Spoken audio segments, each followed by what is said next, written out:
Pode não? A Fábio cortou. Pode não?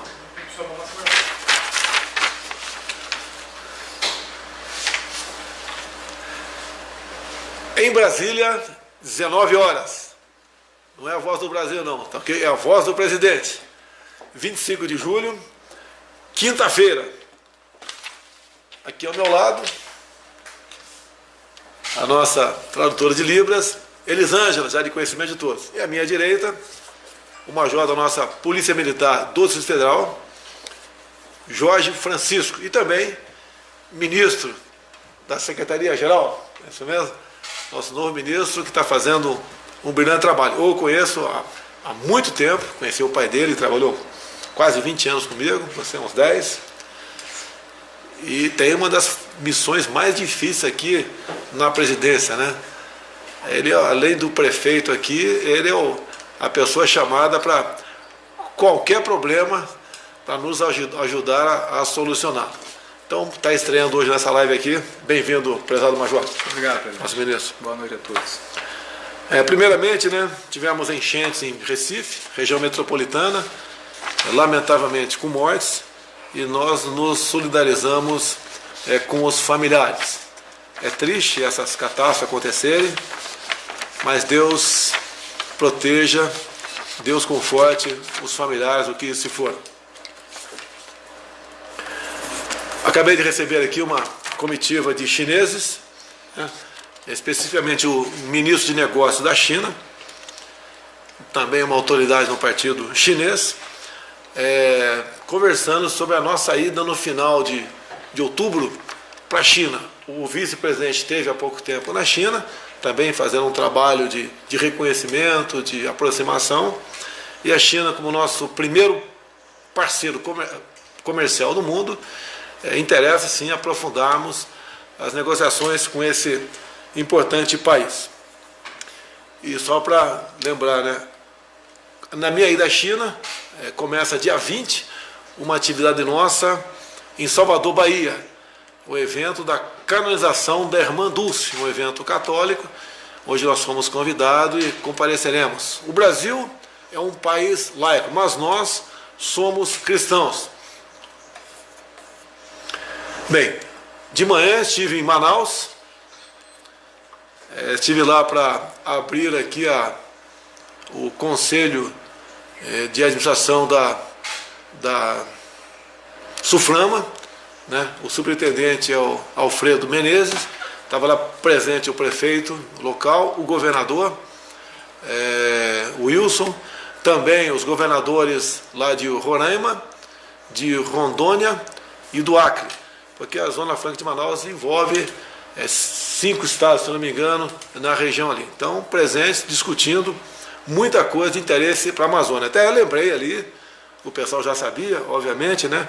A Zona Franca foi criada em 1967, no governo Castelo Branco, Marechal Castelo Branco, com a sua visão estratégica, dentro daquela política, né, integrar para não entregar, foi criada a Zona Franca de Manaus.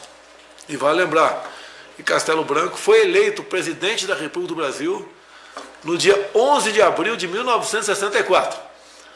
Uma votação nominal, à luz da Constituição de 46, onde inclusive Ulisses Guimarães e Juscelino Kubitschek votaram. Foi uma votação aberta, elegendo Castelo Branco. Ele só assumiu dia 15 de abril de 64, recebendo a presidência das mãos de quem? Ranieri Mazzilli, que era então o presidente da Câmara dos Deputados. E o João Goulart, né, foi declarado vago a presidência no dia 2 de abril de 64. Ele resolveu, por isso, espontânea vontade, de sair do Brasil. É um fato histórico. Também em 67, nós tivemos ali, deixa eu ver aqui, Zona Franca 67, também tivemos a inauguração em 76 do aeroporto Eduardo Gomes, no governo do general Médici, e tivemos também a inauguração da BR-319, uma importante rodovia que liga ali com Porto Velho, Rondônia, a nossa região, o nosso estado do Amazonas ali, tá? Também em março de 76. E é uma reivindicação antiga, porque esse asfalto, com o tempo, já foi embora, não existe mais.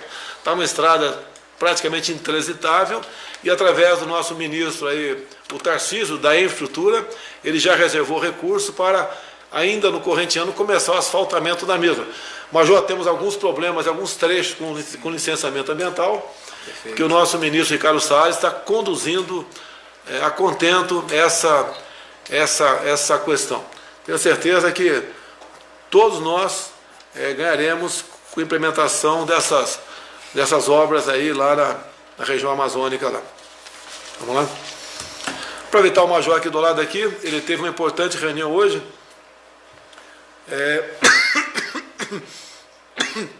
com as autoridades das polícias militares de todo o Brasil, tá certo?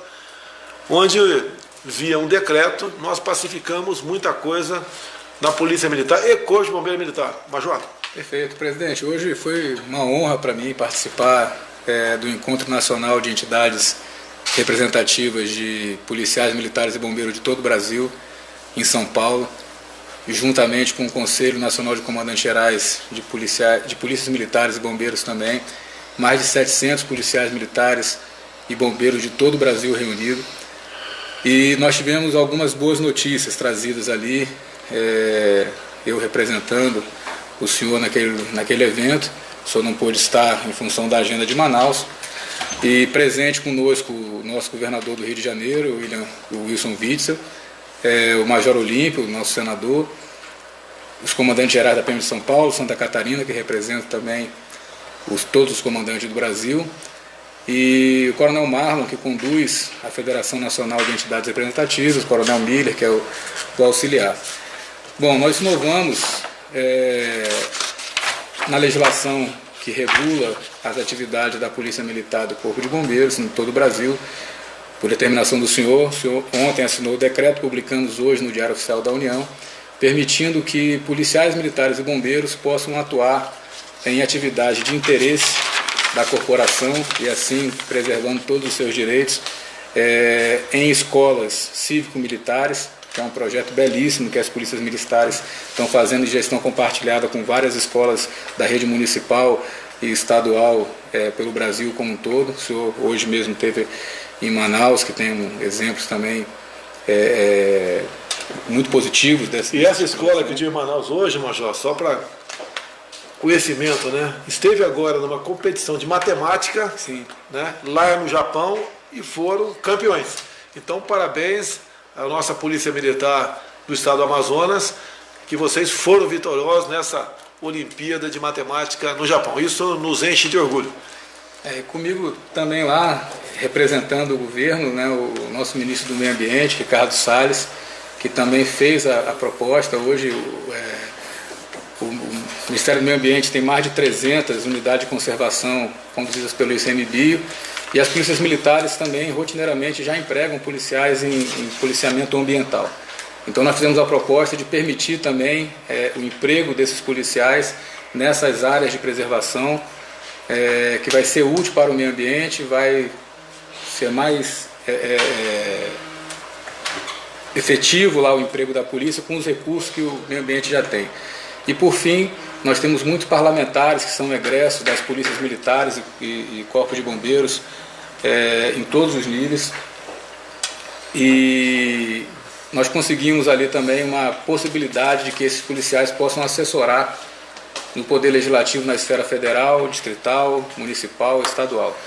Foi muito bem recebido. As polícias militares caminham com o senhor já há muito tempo, tem no senhor um grande líder, uma grande liderança, e anunciamos mais ali, presidente. Anunciamos um compromisso que o senhor vem firmando desde quando era deputado, de apresentar uma proposta somada às propostas que hoje já caminham na Câmara e no Senado, de garantir, como o senhor fala, a retaguarda jurídica aos profissionais de segurança pública. É um projeto mais amplo que está sendo construído em parceria com o Ministério da Justiça, com o Ministério da Defesa, que também vai garantir aos militares das Forças Armadas, quando empregados, na garantia da lei e da ordem, e aos policiais militares, policiais civis, federais, rodoviários, guardas municipais, quando tiverem no exercício da função, que eles tenham a proteção jurídica do Estado, para que eles não fiquem tão fragilizados. Ou seja, o policial, após cumprir uma missão por determinação superior, pode ser do comandante da Polícia Militar, do governador, ou uma decisão judicial, ele chega em casa para dormir, tá? E no dia seguinte ele recebe uma medalha, e não a visita de um oficial de justiça para intimá-lo para responder um processo. Então, isso se aplica nessa nossa proposta, que vai passar pelo Parlamento, Câmara e Senado Federal. Nós queremos fazer a mesma coisa com as Forças Armadas, chamada Missões GLO, Garantia da Lei e da Ordem. O integrante das Forças Armadas, a mesma coisa. Cumpriu a missão, ele vai ser condecorado e não processado. E eu pretendo mais ainda, tá? Projeto de lei, passa pela Câmara, tem que passar pela Câmara e pelo Senado, tá certo? É a legítima defesa. O que é? Ampliação da legítima defesa, né? Legítima defesa, você, cidadão, armado, uma arma legal, obviamente, em legítima defesa da tua vida, de terceiros, do teu patrimônio, de terceiros, né? Da tua propriedade, de terceiro, você pode atirar, não interessa quantos tiros você vai dar, e você entra então no excludente de ilicitude. Você responde, mas não tem punição. Isso acontece em países envolvidos, como por exemplo os Estados Unidos. Ninguém quer inventar nada aqui. É a nossa maneira de reagirmos e combatermos a violência em nosso Brasil. O cidadão de bem não pode continuar, né, como querem muitos aqui no Brasil, ser um cordeiro nesse mar de lobos que nós temos pela frente. Perfeito, presidente. Isso foi muito bem recebido. Essa é uma pauta que une todos os profissionais de segurança, sejam policiais civis, militares, federais, rodoviários, guardas municipais, militares das Forças Armadas. E é uma proposta que eles anseiam há muito tempo, dessa ampliação dessa garantia jurídica.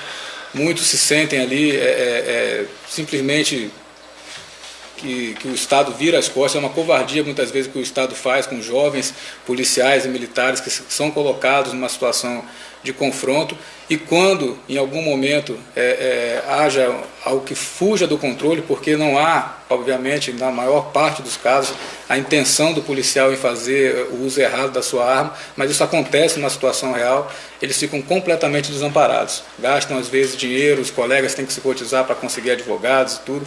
Então, na questão da legítima defesa, nós já encaminhamos, através daquela primeira sugestão do Ministério da Justiça, do ministro Moro, ao Congresso, uma flexibilização, uma nova leitura do conceito da legítima defesa, mas a ideia agora é fazer algo mais amplo e direcionado para profissionais de segurança pública e militares das Forças Armadas quando exercício da função. Bem, hoje em Caracas começa a reunião do Foro de São Paulo. Esse pessoal não desiste nunca. Eles querem roubar muito mais que nossos bens, querem roubar a nossa liberdade. E deixe bem claro, o Foro de São Paulo nasceu em 1990. Estava lá o PT, estava lá as Farc, Forças Armadas Revolucionárias da Colômbia, tá? O que é de pior no mundo, tá? Estava em 90 e agora estão novamente se reunindo em Caracas, buscando maneira de se vitimizar e voltar, né, voltar mais forte à política. Cabe a você, obviamente, ficar ligado nisso tudo e pedir a Deus e fazer a nossa parte, né, que o Brasil não se transforme numa Venezuela. Então, foi de São Paulo, chega. Aproveitar aqui, sou obrigado a fazer, né, propaganda aqui da primeira-dama, senhora Michele. Está aqui o Instagram dela, porque ela tem reclamado com razão, tem muito fake, né, usando o nome dela, como tem o meu também. Esse é o Instagram da primeira-dama. Ele está com 474 mil inscritos aqui.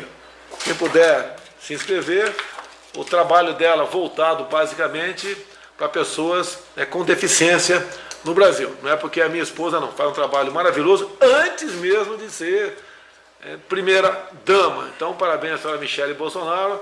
E quem puder se inscrever aqui, logicamente, se esse número crescer bastante, eu vou ter alguma recompensa hoje em casa, né? Quem sabe ali um jantar melhorado. Não é que você está pensando não, tá? Um jantar melhorado, se bem que... Major, eu sou capitão, Major. Quem está mais nativo, eu ou você? O senhor, presidente. É isso aí. Sem aditivo, Major. O meu é falta de tempo. Então, por favor, Instagram, Michele com 2 L's, Bolsonaro aí. Valeu, pessoal. Vamos em frente aqui, né? Eu não ganho 800 mil por mês, como aquele apresentador, que já passou para 600, tá certo? Mas acho que estou dando conta do recado aqui. A questão dos hackers hoje. Obviamente, nós temos informações, me mantenho informado via o ministro Sérgio Moro. E quem dá as informações, né, de primeira mão é ele. Eu apenas, de poder divulgar, é que eu falo. O meu telefone estava lá no grupo, nesse grupo desses 4 hackers, né? Um já disse que integrou isso ao Vedevaldo, é isso mesmo? Tá? E, obviamente, o Brasil é um país com lei. Esse pessoal, ao confirmar tudo que aconteceu aqui, tem que ser responsabilizado. Da minha parte, não tenho nenhuma preocupação com invasão nesse meu telefone. Com as informações, o que tem o tratado no tocante em sendo reservado estratégico para o Brasil, nós conversamos pessoalmente aqui. Não só com ministros, com autoridades, até de fora do Brasil. Então, não temos problema no tocante a isso daí, porque eu achar que até já semanas antes da minha eleição, eu não estivesse sendo bisbilhotado por alguém de dentro ou de fora do Brasil, seria uma infantilidade da nossa parte aí. Mas, se alguém tem coisa particular, se for tornado público, a gente lamenta aí, é um crime a invasão dos telefones e, com toda certeza, a justiça brasileira dará conta de uma boa punição para este pessoal aí. Vamos lá. Ontem fizemos via medida provisória, liberação de parte do FGTS. Não vou entrar em detalhes, né?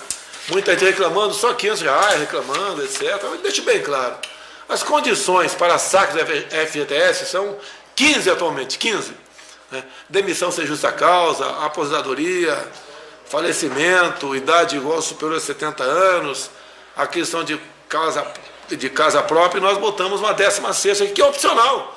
Não precisa reclamar. Quem está reclamando é só ficar na tua, fica em casa, tranquilo, sem problema. Agora tem muita, mas muita gente que R$500 faz falta. Né? Sai até da lista do SPC, entre outras ali. Quem é correntista da Caixa Econômica, o dinheiro vai ser creditado automaticamente em sua conta. Se ele quiser devolver, ele devolve, não faz uso, sem problema nenhum. Nós visamos atingir exatamente os mais pobres, né?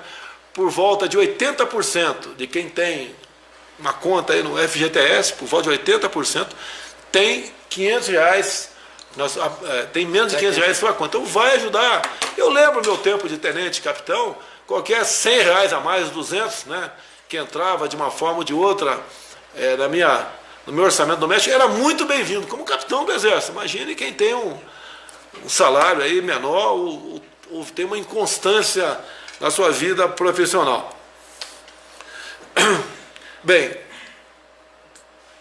resultados o melhor resultado de número de empregados nos últimos 5 anos. Tá? Batemos 408 mil novos empregos, tirando quem perdeu emprego, quem entrou, mais 408 mil novos empregos. É sinal da economia vai regendo. O pessoal me critica muitas vezes, né? Ou critica o governo Michel Temer, que ele fez uma reforma da CLT. Deixo claro, o Temer apresentou a proposta e eu votei favorável, deixo bem claro isso aí. Se não tivesse sido aprovado isso lá atrás, com toda certeza, hoje, talvez não tivéssemos uma recuperação, eu sei que é pequena, né, 408 mil novos postos de trabalho, né, mas a recuperação seria muito menor.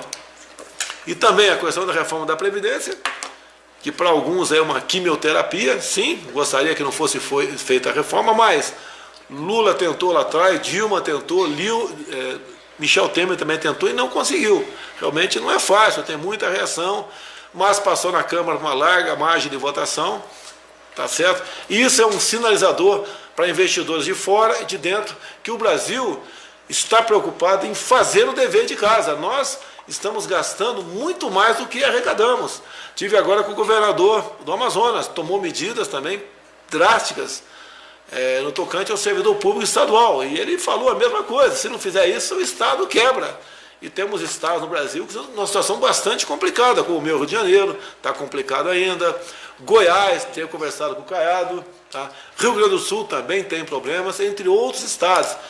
E cresceu demais essa folha, a quantidade de servidores, chega a um ponto que os estados também estão gastando muito mais com o servidor público, né, entre ativos e inativos, do que permite a lei de responsabilidade fiscal. E alguma coisa tem que ser feita. Se não fizer nada, quebra, né? Quebra tudo. E a nossa reforma não atingiu os pobres, tá certo? Não atingiu os pobres.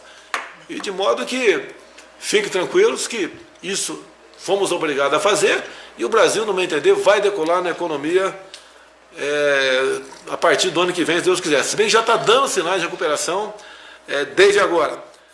Na terça-feira lançamos também o novo mercado do gás. A simples anúncio disso já caiu o preço do gás lá na origem. A gente sabe que muitas vezes não chega no final da linha, mas com a quebra do monopólio no tocante à distribuição e transporte, a tendência é o preço cair no médio prazo. Esperamos que dê certo, temos certeza que vai dar certo aqui. Alteração no CONAD, né? Conselho Nacional de Drogas. Conselho Nacional Antidrogas. O pessoal, alguns criticando, tinha ali, eu não tenho certo aqui, uns 80, 90 pessoas nesse conselho, reduzimos para aproximadamente 20. E aí eu perguntaria para você, né? A gente precisaria realmente de ter aqui no CONAD representante da UNE para falar uma política antidrogas? É uma piada, pô, botar alguém da UNE numa política antidrogas, uma piada. Tá certo? Então foi. Nós sabemos qual é a posição deles, tá certo? Também representante do meio artístico, é meio complicado também, cortamos o meio artístico também, tá certo? E de modo que um conselho menor, mais enxuto, mais seleto, temos condições de discutir uma boa política antidrogas que realmente seja boa para todos nós brasileiros aqui. E quando se fala em meios artísticos, né, deixar bem claro aí, semana passada eu critiquei o filme da Bruna Surfistinha feito com dinheiro público. Critiquei, mas já foi gasto dinheiro, né? E está feito, não temos como voltar atrás pelo que tudo indica ali. Mas hoje foi anunciado, olha só como é que funciona a tal da Ancine, né? Uma liberação de R$530 mil para fazer um filme comigo. Olha como os caras são legal, bonzinho. Eu não tenho esse poderio todo sobre a Ancine. A Ancine, nós temos lá cargos que são eletivos, né? Então tem um mandato, eu não posso interferir diretamente na Ancine. E deixo bem claro, quem no Brasil quiser fazer filme com Bruna Surfistinha, seja quem for, fique à vontade, tá? Isso, se nós fôssemos interferir, seria uma censura. O que nós não podemos admitir e não queremos é esse tipo de filme, ou filme de político, como eu, como uma pessoa que talvez até bem intencionada queira fazê-lo, com dinheiro público. Isso é inconcebível, não podemos concordar com isso aí. Deixo bem claro. Nós, por decreto, já transferimos a sede da Ancine do Rio para Brasília, vai ficar aqui em Brasília, vamos ficar de olho no pessoal, e mais ainda, depois desse anúncio aqui, de fazer um filme com dinheiro público sobre a minha pessoa, a Ancine ganhou mais um FO positivo, né? Fato observado positivo. Vamos buscar a extinção da Ancine. Tá? Não tem nada que o poder público, né, tem que se meter em fazer filme, né? Que tem uma empresa de filme aqui privada, sem problema nenhum, mas o Estado vai deixar de patrocinar isso aí. Afinal de contas, eu não posso falar nomes de muitos filmes patrocinados aqui pela Ancine no passado. Não posso falar porque tem criança assistindo aí essa nossa live. Pode ficar à vontade, não vou falar não. Então, Ancine resolvido. Tá? Não tem filme com a Bruna Surfistinha, nem com o Jair Bolsonaro, tá legal? Dinheiro público não é para isso não. Vamos continuar aqui, mercado do gás. Essa semana, parabenizar aqui a CONARE, Comissão Nacional de Refugiados, é isso? O Conselho? Conselho Nacional de Refugiados, tá certo? Lá está subordinado ao ministro da Justiça, Sérgio Moro, e nós caçamos o status de refugiado para 3 terroristas paraguaios. Adivinha quando é que foi concedido esse status de refugiado? Adivinha quando? Chuta aí, quando? 2003. Quero presente? Lula. Não podia ser outro, né? Aqui estava sendo um paraíso de bandidos, de corruptos e de terroristas, né? Então, exemplo de Cesare Battisti, que já está curtindo umas férias perpétua na Itália, está numa boa. Cesare Battisti está lá.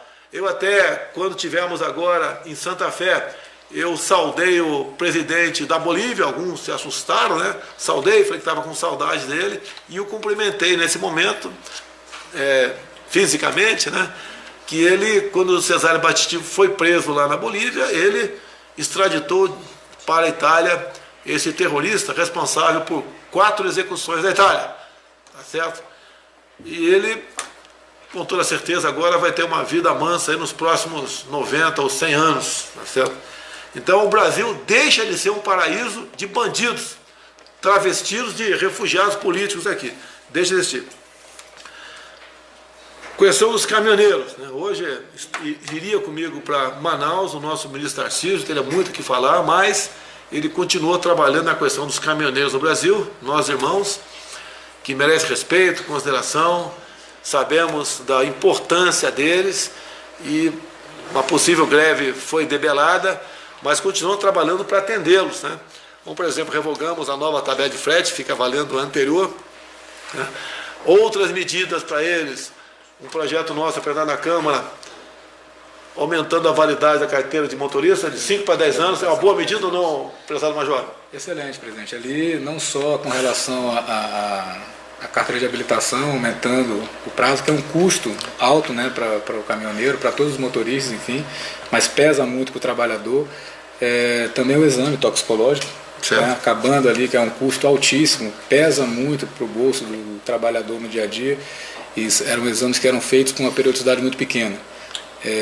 Isso trazia um impacto muito forte. O ministro Tarcísio fez um trabalho excelente de verificar dentro do Código de Trânsito tudo que era possível ampliar em termos de legislação para dar menos peso à carga pesada que os trabalhadores carregam, somente os caminhoneiros, né? Também de 20 para 40 pontos para perder a carteira. A pontuação, aumentando aí o lastro de pontos, né, acumulados durante o período para 40 pontos. Né? Isso para quem é motorista profissional e trafega às vezes 12 horas por dia, né?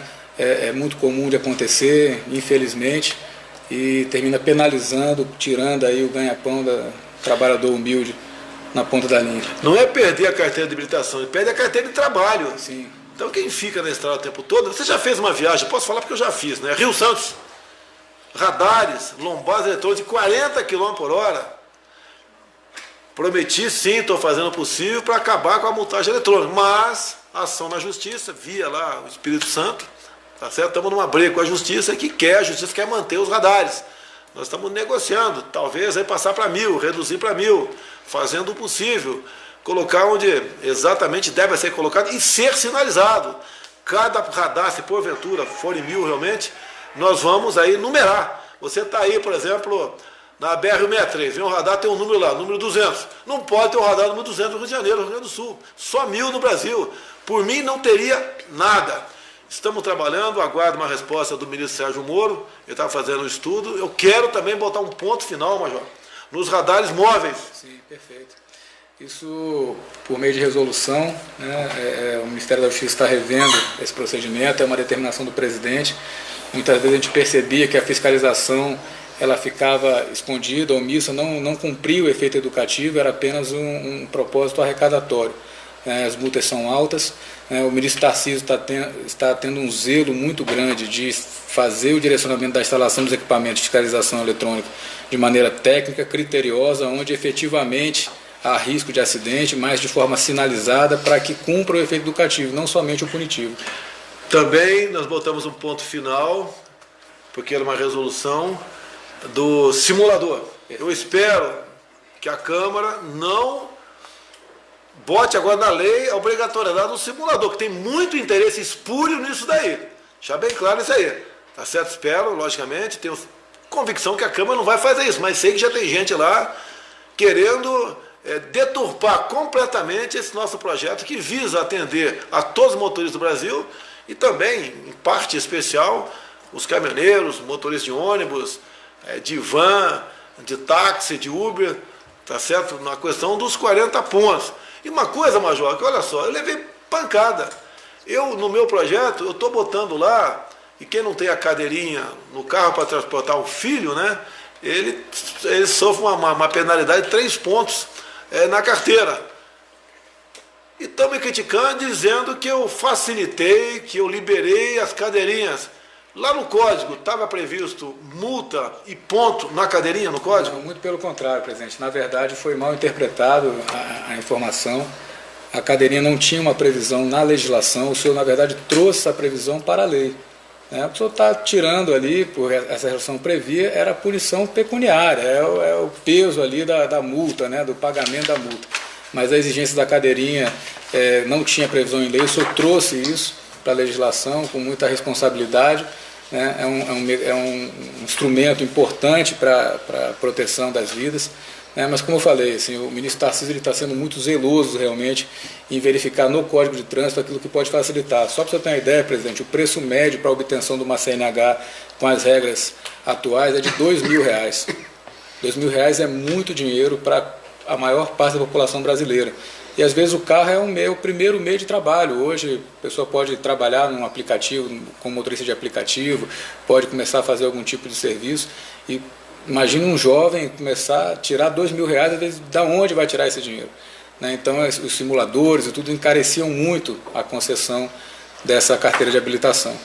O simulador, mais ou menos R$300 a menos na carteira, e mais ainda, você era obrigado, quando você fosse fazer o exame de saúde, a ir em uma clínica conveniada com o Detran.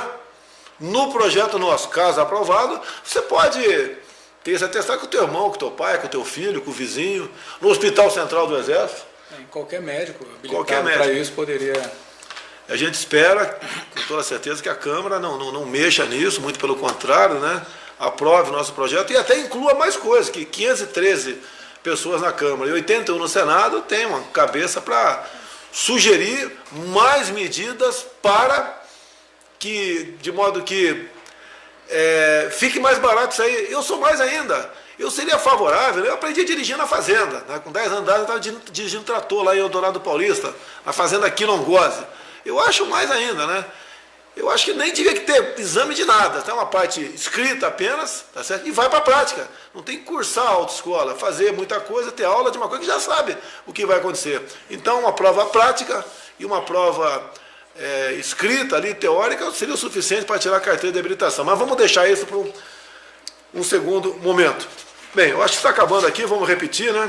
Afinal de contas, eu vou jantar em casa hoje, depende de quantas pessoas aumentaram aqui no Instagram da senhora Michele. Michele com 2 L Bolsonaro. Quem tem interesse em ter notícias, né, em primeira mão no tocante aos deficientes. Como trabalhos voluntários também. Os trabalhos voluntários. Trabalhos voluntários. A semana passada tivemos aqui com o Marcos Mion a questão dos autistas. Nós aqui sancionamos o projeto. Tá? O IBGE, na próxima pesquisa, vai fazer uma contagem ali. Nós sabemos que pode não ser muito preciso no primeiro momento, mas já vai estar vai dar uma visão aproximadamente de quantos autistas nós temos no Brasil. Tá certo? Então, pessoal, encerrando, obrigado, Elisângela, obrigado, ministro Jorge, obrigado a você por ter acompanhado até o momento. E vamos em frente, que o Brasil é nosso. Um abraço a todo mundo. Deus abençoe o nosso Brasil.